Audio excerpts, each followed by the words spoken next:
So what he is saying right now is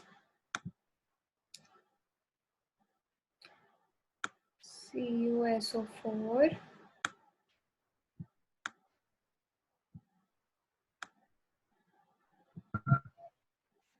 plus 2NaOH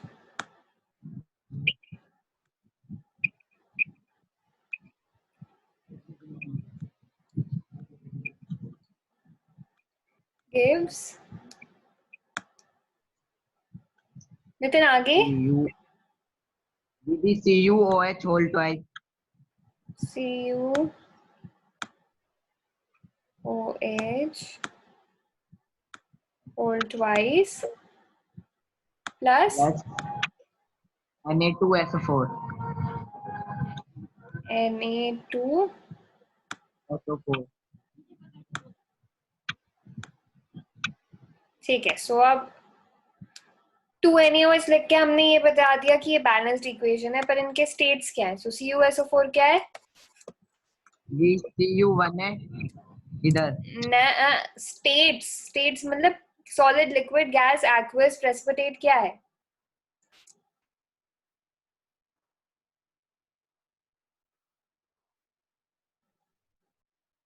क्या है CuSO4? ये aqueous.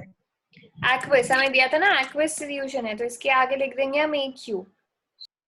NaOH क्या है?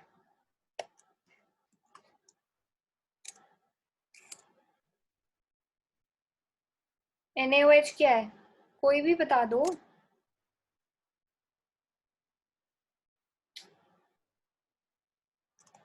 NaOH क्या है? दीदी सोडियम हाइड्रोक्साइड. हाँ, इसका स्टेट क्या है? फिजिकल स्टेट क्या है? स्टेट्स लिख रहे हैं ना अभी हम. सॉलिड, लिक्विड, गैस है. ये किस फिजिकल स्टेट में?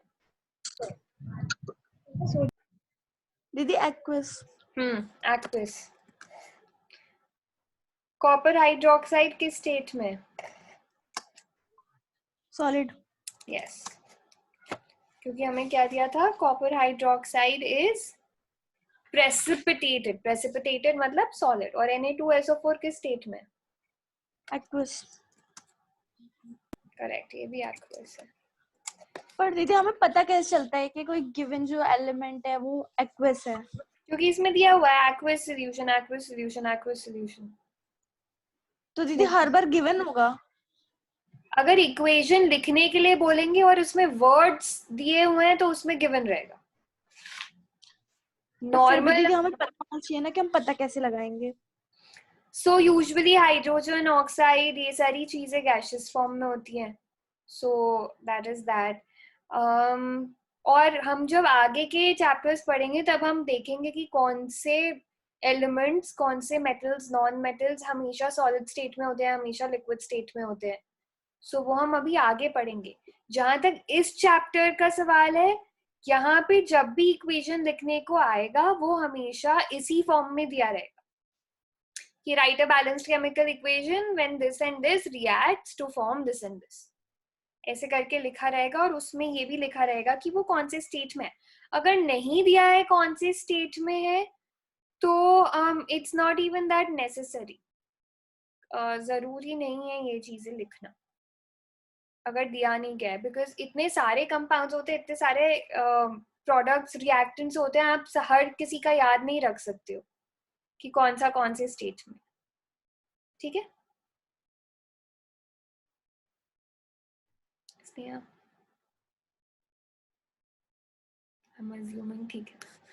ठीक है. सो इस इक्वेशन के लिए हमने ये तो डिनोट कर दिया. इसके साथ साथ हमें ये भी लिखना होगा कि कौन सी चीज क्या है. जैसे ये कॉपर सल्फेट है, so we'll write below this copper sulphate, sodium hydroxide,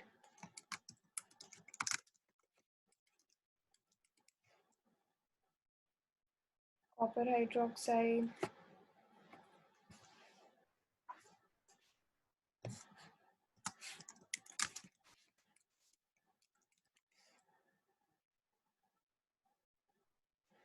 sodium sulphate.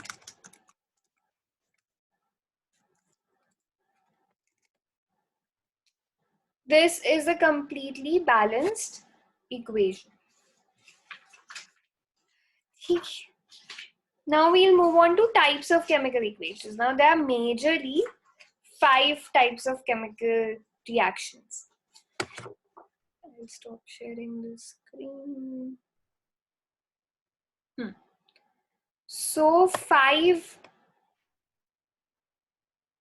Types के मेनली केमिकल रिएक्शंस होते हैं.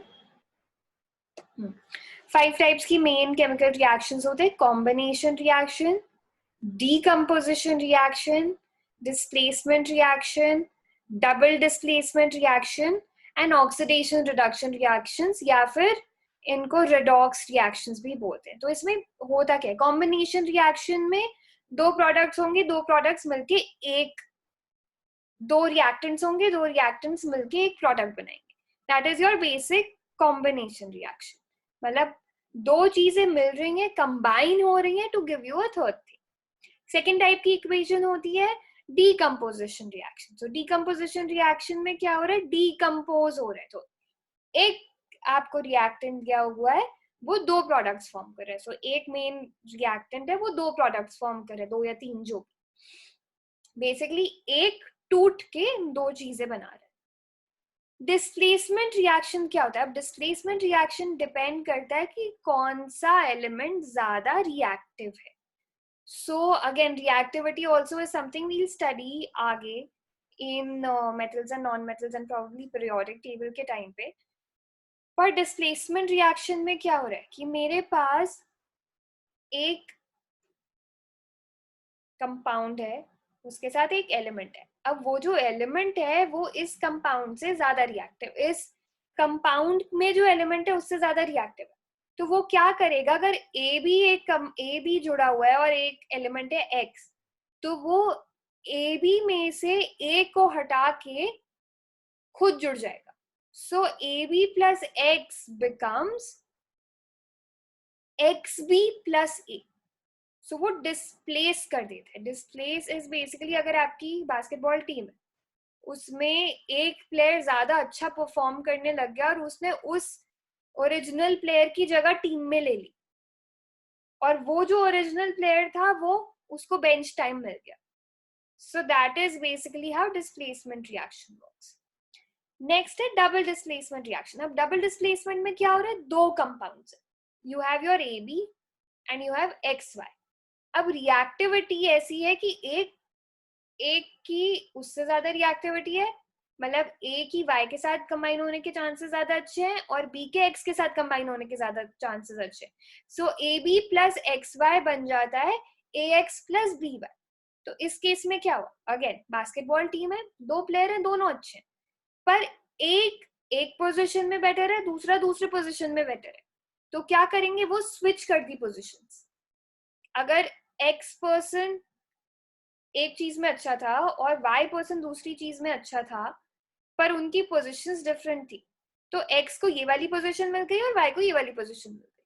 सो डबल डिस्प्लेसमेंट में क्या हो रहा है? दोनों चीजें डिस्प्लेस, दोनों जगह स्विच हो रही हैं प्लेसेस, कोई भी बेंच में नहीं बैठ रहा. ठीक है. Fifth type of reaction is redox reaction. So या रिडक्शन ऑक्सीडेशन रिएक्शन. अब रिडक्शन ऑक्सीडेशन रिएक्शंस को समझने में 2 चीजें यूज होती है. एक तो है addition of oxygen. So oxidation reaction क्या है? ऑक्सीजन ऐड हो रहा है. रिडक्शन रिएक्शन क्या है? ऑक्सीजन रिमूव हो रहा है. या फिर ऑक्सीडेशन रिएक्शन क्या है? हाइड्रोजन रिमूव हो रहा है. और रिडक्शन रिएक्शन क्या है? हाइड्रोजन ऐड हो रहा है. सो this is how these 5 different types of reactions work. इसका मैं लिखवा देती हूँ, आप लिखो. सबसे पहले लिखो कॉम्बिनेशन रिएक्शन. सो हेडिंग डालना types of chemical reactions. Types of chemical reactions.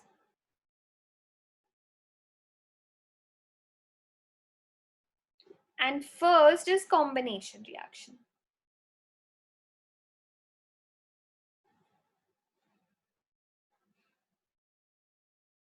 Those reactions those reactions in which two or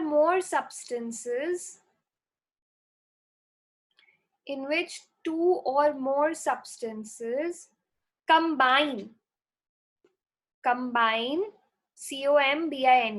combine to form a single substance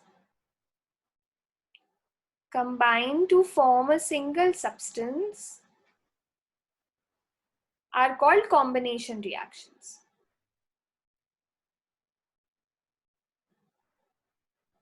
तो इसका सबसे इजी याद रखने वाला जो केमिकल इक्वेशन है वो एग्जाम्पल लिख लो, that is the formation of water. Hydrogen plus oxygen gives water. So 2H2, ये एग्जाम्पल में लिखना, 2H2 plus O2 gives 2H2. या formation of carbon dioxide, C plus O2 gives CO2. सो इस case में क्या हुआ, हमारे पास दो रिएक्टेंट्स थे, हाइड्रोजन एंड ऑक्सीजन या कार्बन एंड ऑक्सीजन, दोनों कंबाइन होके एक चीज बनाई उन्होंने, या तो वाटर या carbon dioxide. So this is a normal combination reaction. Second लिखो,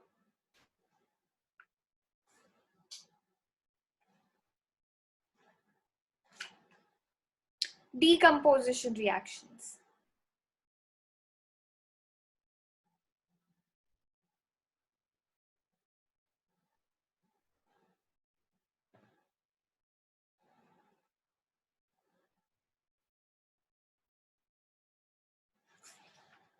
Decomposition reactions, DECOMPOSITION.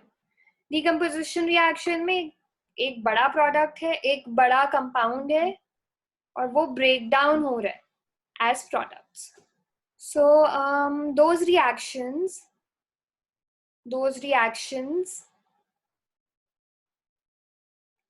in which a compound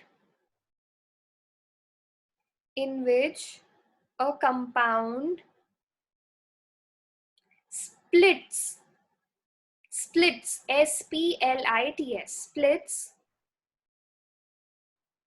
splits up into two or more simpler substances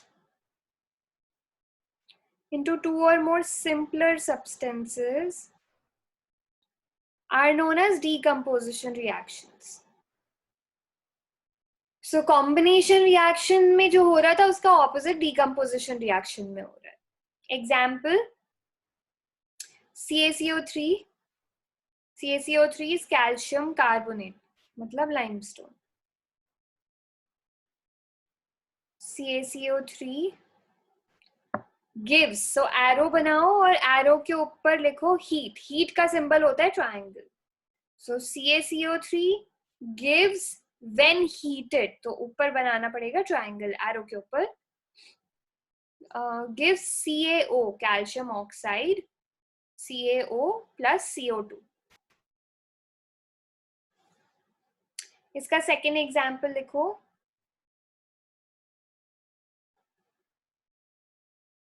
2FeSO4 FeSO4 होता है फेरस सल्फेट, उसके नीचे लिख लो ferrous sulphate, FeRROUS. 2FeSO4 is ferrous sulfate. उसके भी नीचे लिखना green colour, ferrous sulphate green colour का होता है.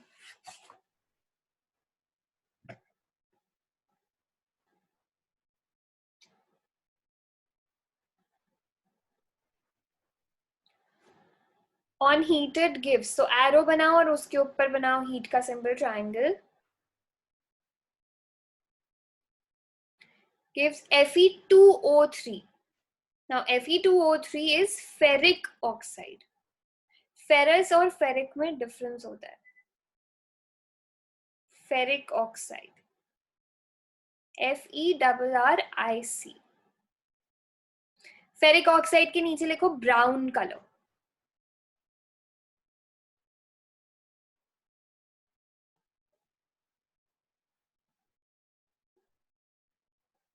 Ferric oxide plus sulfur dioxide.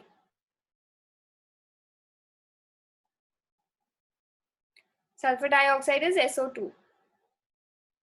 So Fe2O3 plus SO2 plus SO3. So sulfur dioxide is SO2 and sulfur trioxide is SO3. उसके नीचे लिखो sulfur dioxide, sulfur trioxide. Ferric oxide, ferrous sulfate.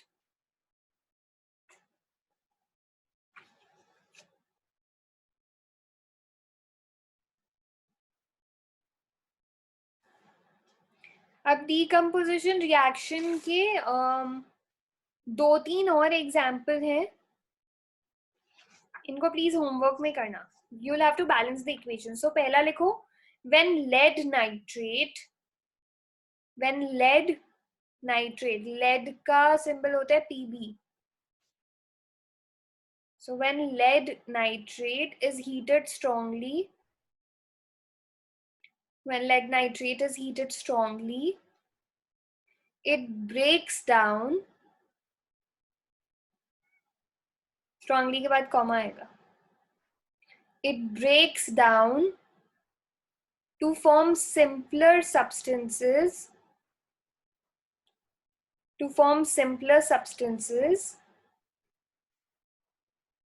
like lead monoxide,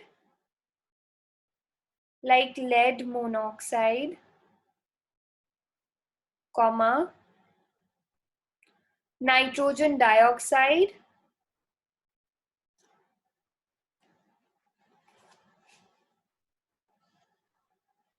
and oxygen.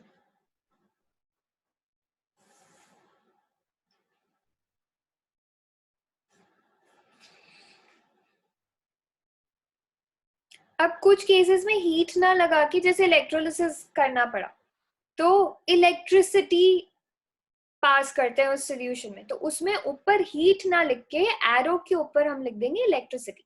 जैसे decomposition of water, अगर water को मुझे hydrogen और oxygen में decompose करना है, दोनों को डिवाइड करना है, तो जैसे मैंने उस टाइम इलेक्ट्रोलिसिस बताया था, कैथोड एनोड होता है, पॉजिटिव आयंस एक तरफ चले जाते हैं, नेगेटिव आयंस एक तरफ चले जाते हैं. सो इस केस में इलेक्ट्रिसिटी यूज होती है. सो ये बन जाता है H2O, 2H2O गिव्स. तो अब जहाँ पे हमने एरो बनाया गिव्स का, उसके ऊपर इलेक्ट्रिसिटी लिख देंगे, gives 2H2 plus O2.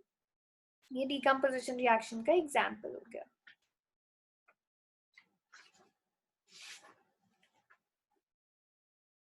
Decomposition reactions का यूज मेनली एक्सट्रैक्शन में होता है. सो एलिमेंट्स नेचर में कभी भी फ्री अपने ओरिजिनल प्योर स्टेट में नहीं पाए जाते हैं, वो हमेशा ओर फॉर्म में होते हैं. ORE, ओर, मिनरल ओर होता है, हमेशा ओर फॉर्म में होते हैं.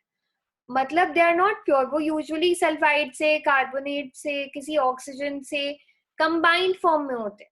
सो उस केस में डीकम्पोजिशन रिएक्शंस यूज होते हैं ताकि उनकी जो इम्प्योरिटीज है, जो भी ये एक्स्ट्रा एलिमेंट्स एडेड हैं, वो उससे ब्रेक डाउन कर जाए और हमें जो ओरिजिनल मेटल है वो उनके प्योर फॉर्म में मिल जाए. जैसे sodium metal is extracted by the electrolysis of molten sodium chloride, whereas aluminium metal is extracted by the electrolysis of molten aluminium oxide. Extraction also is in your course, वो आगे आएगा. हमारी body में decomposition reactions होते हैं. हमारी body में कहाँ डीकम्पोजिशन रिएक्शंस होते हैं? डाइजेशन के टाइम पे. सो डाइजेशन के टाइम पे जो हम हेवी फूड खा रहे हैं, जैसे कार्बोहाइड्रेट हो गया, स्टार्च हो गया, सो राइस, पोटैटो, व्हीट, वो डीकम्पोज होता है और हमें सिंपल चीजें देता है जैसे कि glucose. So if you were ever asked an example कि नेचर से एग्जाम्पल दो डीकम्पोजिशन रिएक्शन का, तो उसका आंसर हो जाएगा the decomposition that happens in a human body during digestion. So starch decomposes to give simpler substances like glucose. ये decomposition reaction हमारी बॉडी में हो रहा है. प्रोटीन्स डिकम्पोज होके अमीनो एसिड्स बनाते हैं. सो ये दो चीजें हो रही है. स्टार्च डिकम्पोज होके ग्लूकोज देता है और प्रोटीन डिकम्पोज होके अमीनो एसिड देता है.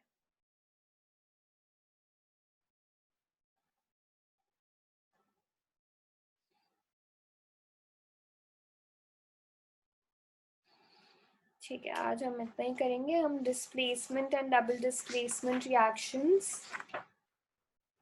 कल करेंगे. कल ये चैप्टर ओवर हो जाएगा.